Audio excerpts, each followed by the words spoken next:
இந்த 3 வந்து மாலை எடு. மாலை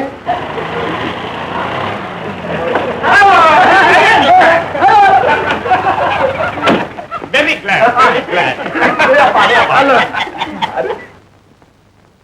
Come on.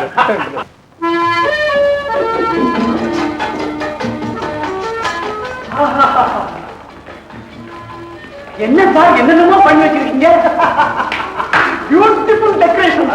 இது என்ன டெக்கரேஷன்? எனக்கு டைம் இல்ல. டைம் இருந்திருந்தா இந்த இடத்தையே மாத்தி காட்டிருப்பேன். Come on, take a seat. My friends, இங்க எல்லாமே இருக்கு. ஆனா இன்னதான் சாப்பிடணுங்கிற கட்டாயம் கிடையாது. உங்களுக்கு விருப்பம் இருந்தா இத சாப்பிடுங்க. இது பிடிக்கிறன்னா soda colour orange. No no no. என்ன சார் நீங்க இது இருக்கிறப்ப சோடா கலருங்கிற பேரு நீங்க சொல்லலாமா? இத நாங்க மெட்ராஸ்லயே சாப்பிட்டுருக்கோம். That's good. Sit down. Sit down.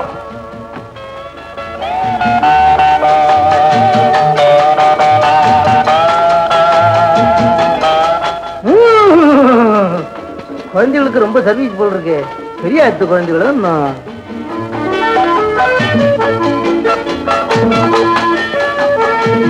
Happy, more happy, very very happy. அதுக்குள்ளே வா. Friends, take this one. Thank you. Thank you. Thank you. Yes.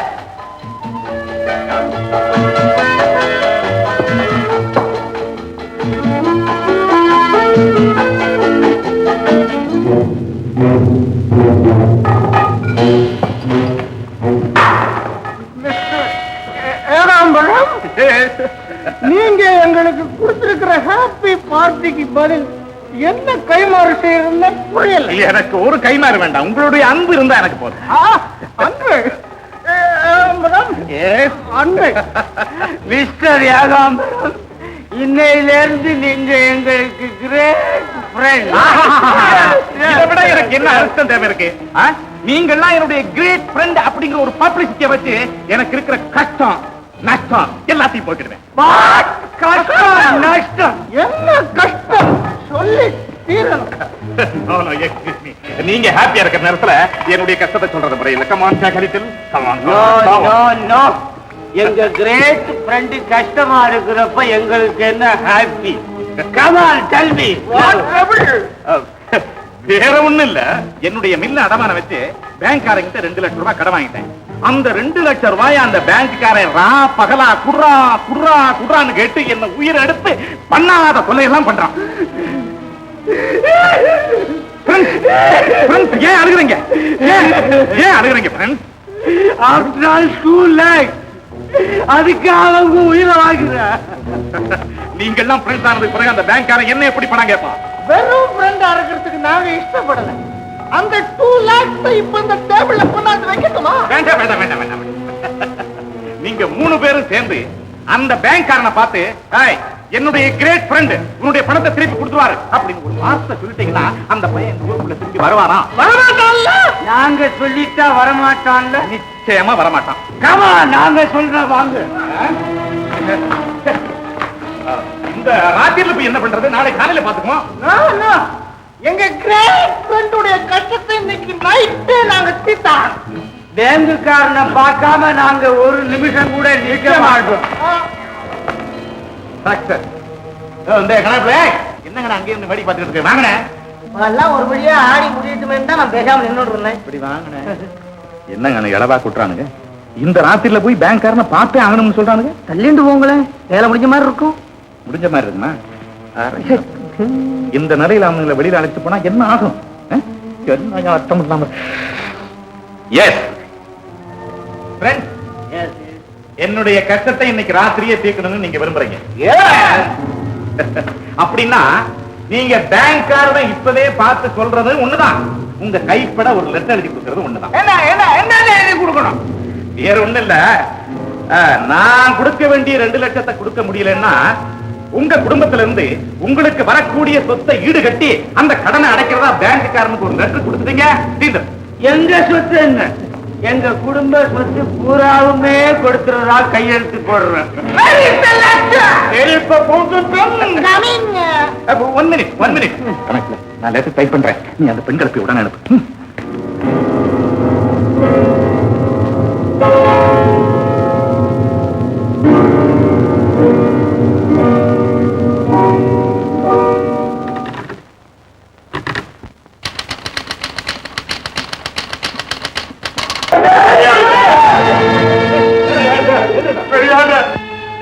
நீங்க இப்ப செஞ்சிருக்கிற காரியம் எங்க ஈரக்குறையில இடி விழுத்த மாதிரி இருக்குதுங்க. அண்ணன் தம்பி ஒத்துமையை பார்க்கணுமா, எங்க ஆண்ட குடும்பத்துல பார்க்கணும்னு நாங்கெல்லாம் நெஞ்ச நிமித்தி பேசிக்கிட்டு இருக்கிறீங்க. உங்களை இனிமே எப்படி பேசுவோங்க? அவ பாருங்க, ஆண்ட முகத்தை பாருங்க, பச்சை புள்ளையாட்டம் கதறாங்களே. ஆண்ட நீங்க இறக்கவே உருவமா வந்தவங்களாச்சு. உங்க கூட பிறந்த பொறப்பு விஷயத்துல அந்த இறக்க வந்தீங்களா? நான் இறக்க முடியும் தானே? நீங்க எல்லாம் நம்புறீங்கல்ல? அப்படிப்பட்ட நானே இந்த மாதிரி ஒரு காரியம் செஞ்சேன்னா எதுக்கா? அதுதானுங்களே புரியல. புரியும், கூடிய சீக்கிரம் எல்லாருக்கும் புரியும். நீங்க போங்க. முசாமி,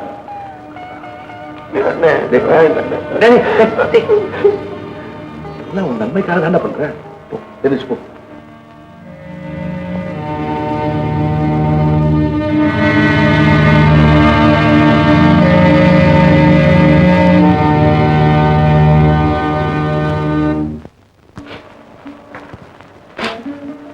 அண்ணா, எந்த காலத்திலையும் உங்க அண்ணன் உங்களை கைவிட மாட்டாருன்னு சொன்னியே, பாத்தியா நீ சொன்னது என்னாச்சு? நான் இது மட்டுமா சொன்னேன்? அவங்க எது செஞ்சாலும் நம்ம நன்மைக்குத்தான்னு சொல்லிக்கிட்டே இருந்தேன். இப்பவும் சொல்றேன், இதுவும் நம்ம நன்மைக்கு தான் செஞ்சது. நீ சொல்ற என்ன சரியா பிரிச்சதா நம்ம நன்மைக்கு? சந்தேகமே வேண்டாம். வாங்க, யோசிச்சு பாருங்க. சொத்தை பிரிக்கணும்னு அவங்க மனசார நினைச்சாங்கன்னா இப்படி ஒரு கூட்டத்தை சேர்த்து வச்சுக்கிட்டு தானா பிரிக்கும்? ஆகக்கூடி ஏதோ ஒரு சங்கதி இந்த ஊருக்கும் உலகத்துக்கும் தெரிய வைக்கணுங்கிறதுக்காகத்தான் இப்படி எல்லாம் செய்யறாங்க. இப்பவும் சொல்றேன், இனி எப்பவும் சொல்லுவேன், அவங்க எது செஞ்சாலும் நம்ம நன்மைக்காக. என்னமா சொன்னே? படிச்சு பாருங்க. என்னடா அது? படிச்சு பாருமா. நீ சொன்னதுக்கும் இந்த பெரியப்பா நமக்கு கொடுத்திருக்கிற சொத்துக்கும் ஏதாவது சம்பந்தம் இருக்கான்னு படிச்சு பாருமா. ஏண்டா நீங்க வேற நேரங்காலம் தெரியாம என்னடா சொத்து, என்னடா சொத்து? என்ன சொத்தா? உங்க அண்ணன் எழுதி கொடுத்திருக்காரு. அதுல என்ன இருக்கு தெரியுமா? தண்ணி பாயாத மேட்டு நிலம், பூத்து போன மூஞ்சி தோப்பு, காய்ப்பு அத்து போன தென்னந்தோப்பு, ஊருக்கே ஒதுப்புறமான கடல் நிலத்தையும் கடகட்ட பூமியை கொடுத்து இவர் யாரை ஏற்கலாம் நினைக்கிறாரு? இது சம்பந்தமா உங்க அப்பாவே வாய மூடிட்டு இருக்காரு. நீங்க என்னடா பேசுறது? அப்பா வாய மூடிட்டு இருப்பாருன்னு பெரியப்பாவுக்கு நல்லா தெரிஞ்சுதான் உருப்படாத சொத்தெல்லாம் ஒன்னா திரட்டி நம்ம பக்கம் ஒதுக்கி விட்டுருக்காரு. நாங்க 3 பேரும் பொம்பளைங்க இல்லமா, ஆம்பளைங்க. நாங்க ஒண்ணு சும்மா விட மாட்டோம். நியாயம் வேணும் எங்களுக்கு. கலகமா பண்ண பாக்குறீங்க? கலகம் பிறக்கட்டும், கலகம் பிறந்தாமா நியாயம் பிறக்கும். எல்லாரையுமே ஏற்றுக்கார இருக்க முடியுமா? என்னடா கலகம்? என்னடா பேசுறீங்க? ஒன்னும் புரியாம பேசுறாரு. புரியாம ஒண்ணும் பேசுறா, புரிஞ்சுதானே பேசுறாங்க அவங்க. நீங்க போய் இந்த பயிரங்கிட்ட பேசிட்டு பேசிய தீர்ணம்மா. இப்ப நான் பேசுறேன்னா பின்னால இந்த ஊரே என்ன பத்தி பேசும். என்னத்த பேச போது? நீங்க போங்க. நான் சொல்றது நீ கூட புரிஞ்சுக்கல. இன்னைக்கு இந்த கூட்டத்துக்கு மத்தியில நான் நின்று பேசி நியாயத்தை புரிய வச்சு ஆகணுமா? பேசுங்க. உங்களுக்கு எது சரின்னு படுதோ அப்படி எல்லாம் செய்யுங்க. வாங்கடா, ஆம்பளை பச்சைங்களா, தனிக்கட்டுல பேசு. 10 ஆம்பளைக்கு முன்னால் நின்று பேசுடா. வாங்கடா, கேளுங்கடா. என்ன கேட்க போறீங்க கேளு. உன் மனசாட்சியை மறைக்காம பதில் சொல்லு பெரியப்பா. நீ பிரிச்சு கொடுத்திருக்கிற சொத்துனால எங்களுக்கு ஏதாவது பலன் உண்டா? பாடுபட்டா எந்த சொத்துலயும் பலன் உண்டு. அப்ப எங்களுக்கு கொடுத்திருக்கிற பங்கு நீயே வச்சுக்கிய. எனக்கு வயசாகி போச்சு, இனி என்னால பாடுபட முடியுமா என்ன? கேட்டுக்குதா ஐயா? அண்ணன் தம்பிக்குள்ள பாக பிரிவினை வர்றப்போ பாடுபட முடிஞ்சவனுக்கு ஒரு சொத்து, முடியாதவனுக்கு ஒரு சொத்து எங்கேயாவது பிரிக்கிறது உண்டா? ஏயா நீங்களும் சும்மா உட்கார்ந்து இருக்கீங்க? சொல்லுங்க ஐயா. இதுதான் சட்டமா? சட்டம் அப்படி ஒண்ணும் இல்ல. அவன்கிட்ட சொல்லு. ஏண்டா அவர்கிட்ட சொல்ற? இவ்வளவு பேசுறிய, நீயே சொல்லு. எப்படி பிரிக்கணும்? 2 பங்கையும் சமமா பிரிச்சு இது வேணுமா அது வேணுமான்னு கேட்கணும். இது உங்க பாட்டன் சேர்த்து வச்ச சொத்தா இருந்தா இது வேணுமா அது வேணுமான்னு கேட்கலாம். இது நான் பாடுபட்டு சேர்த்து வச்ச சொத்துடா ராஜா. நீ மட்டும் தான் பாடுபட்டியா? அப்புறம் தான் பாடுபட்டான். அப்ப அவருக்கு சமபங்கு இல்லையா? இல்ல. இப்ப சொல்லு, அவருக்கு சமபங்கு இருக்கா இல்லையா? சுமாரா, உங்க அப்புறம் நானும் மட்டும் தானா பாடுபட்டோம்? எங்க 2 பேரு கூட சேர்ந்தீங்க நிக்கிற பண்ணையாளர்கள் அத்தனை பேரும் பாடுபட்டு இருக்காங்கடா. உழைப்பின் பேரால் இந்த குடும்பத்தின் சொத்து பிரிக்கணும் என்ற முடிவுக்கு நான் வந்துட்டா நம்ம பொண்ணாக அத்தனை பேருக்கும் பிரிச்சு போவேண்டா. பிரிச்சுட்டுமா அப்படியே கொடுத்துட்டுமா எல்லாருக்கும்.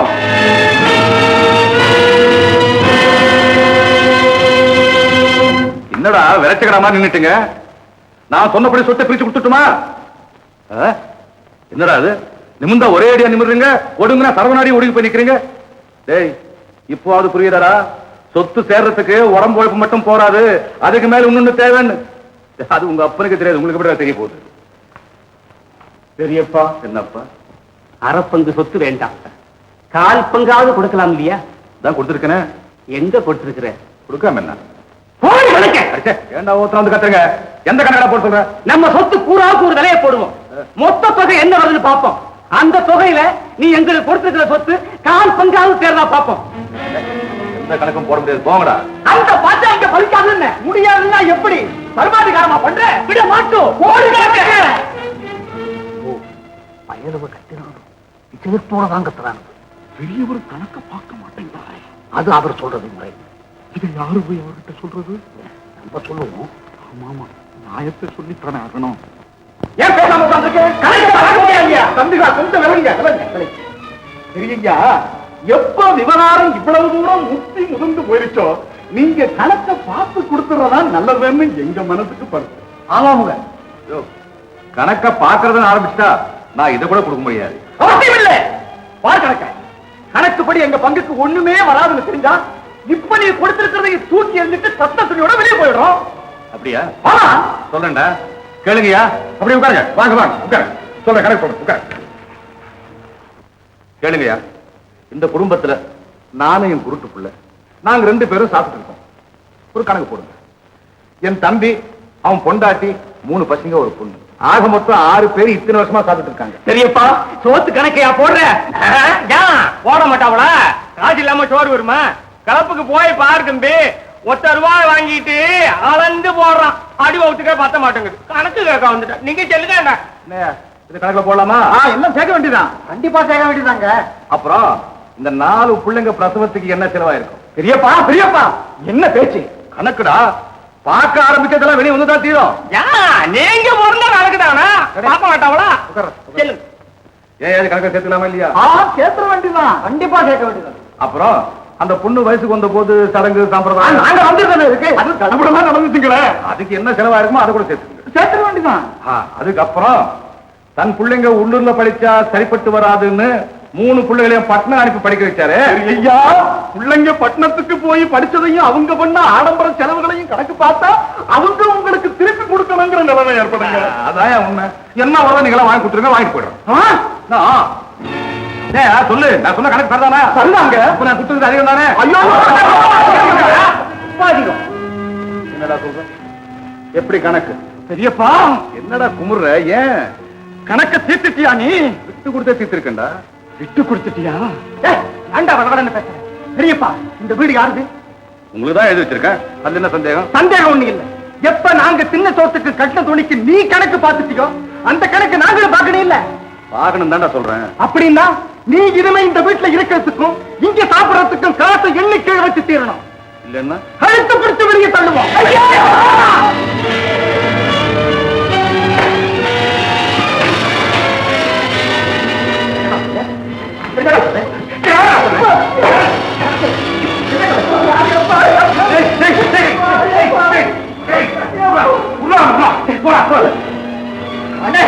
அவரை விடு, அவன் இன்னைக்கு செத்தாரா? அவனை கொலை பண்ண போறேன்.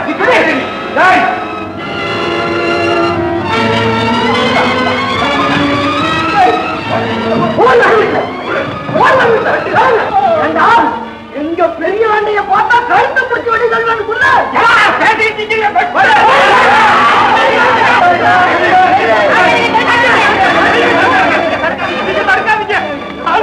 ஒரே விட்டா வெட்டி எடுத்துட்டாங்க. அத்தனை பேர் கைது போனோம். காலில் வந்து கும்பிடுறேன். சொன்னேன், உங்ககிட்ட தானே சொன்னேன். எந்திருந்தா நேத்த பழைய உங்களை பார்த்து என்ன வார்த்தை சொல்லிவிட்டாங்க? எவன்டா சொன்னா? என் புள்ள சொன்னான்டா. என் புள்ள சொல்லாம வேற எவன்டா என்ன சொல்ல முடியும்? போங்கடா, போ. உங்களை எல்லாரும் எதுக்காக வர சொன்னாலும் அந்த காரியம் முடிஞ்சது. வந்த வரைக்கும் ரொம்ப நன்றி. போயிட்டு வாங்க.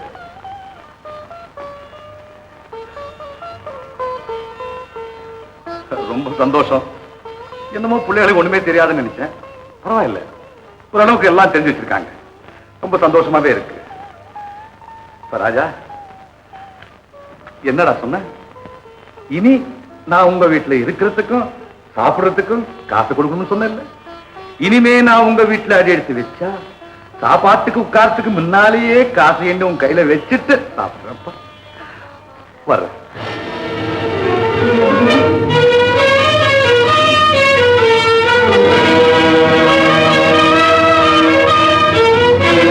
என்னங்க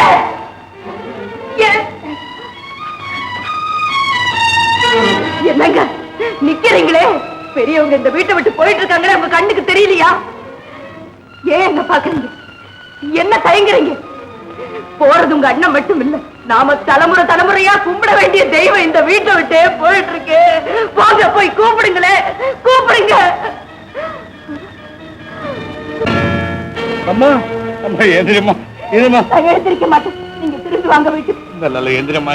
நான் எழுந்திருக்கவே மாட்டேன், நீங்க திரும்பி வாங்க வீட்டுக்கு. அம்மா, இப்ப நீ எந்திரிக்க போறியா இல்லையா? நான் எங்கம்மா போட போறேன்? பக்கத்துல நம்ம சொந்த வீடு தானே போறேன். அந்த வீட்டுக்கு போறதுக்கு இந்த வீட்டுல இருக்கலாமே. இருக்கலாமா? சில காரியங்கள்லாம் நடக்க வேண்டியிருக்கு. அதான் நடந்து முடிஞ்சதுக்கு அப்புறம் நானும் வர்றேம்மா. என்ன பொறுத்தவரை நீங்க எங்களை விட்டு பிரிஞ்சு போறதை விட பெரிய விஷயம் வேற எதுவுமே கிடையாது. திரும்பி வாங்க வீட்டுக்கு. தெருவுல நின்று பேசிட்டு இருக்காதீங்க. அம்மா, நானா தெருவில் நின்று பேசுறேன்? சுத்தி பாரம்மா.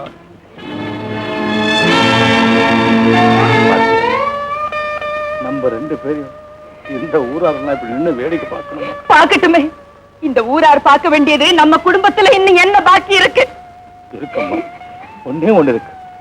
நம்ம குடும்பத்துல எல்லாம் என்ன மீறிட்டாங்க.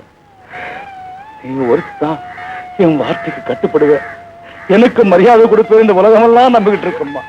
அந்த நிம்மதியில் தாமா நான் போயிட்டு இருக்கேன். இப்ப நீ என்னம்மா பண்ற? நானும் மத்தவங்க போலதான் அவரை அவமானப்படுத்துவா.